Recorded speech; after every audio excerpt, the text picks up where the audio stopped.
మన ప్రభువు, ప్రియ రక్షకుడు యేసుక్రీస్తు వారి శ్రేష్టమైన నామంలో మీ అందరికీ వందనాలు తెలియపరుస్తున్నాను.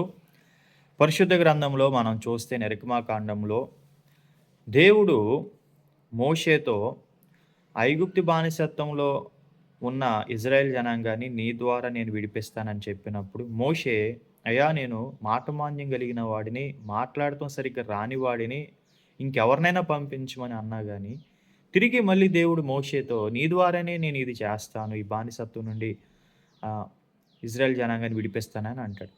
అంటే దీన్ని బట్టి మనం అర్థం చేసుకోవాల్సింది ఏంటంటే, దేవుడు ఒక మనిషిని వాడుకోదలిస్తే అతనిలో సరైన సామర్థ్యము లేకపోయినా గాని, కేపబిలిటీస్ లేకపోయినా గాని, ఇంకోటేంటంటే మోషే ఒక హంతకుడు. అయినా గాని దేవుడు మోషేని ఎన్నిక చేసుకున్నాడు. సో, దీన్ని బట్టి మనం అర్థం చేసుకోవాల్సింది ఏంటంటే, సరిగ్గా దేవుడు వాడుకోదలిస్తే ఆ వ్యక్తిని సామర్థ్యం లేనప్పటికీ, సరైన వ్యక్తిత్వం లేనప్పటికీ దేవుడు ఆ సామర్థ్యాన్ని, వ్యక్తిత్వాన్ని తనకు కలగజేసి వాడుకుంటాడని ఈ విషయం మనం తెలుసుకోవాల్సిందిగా కోరుకుంటున్నాను.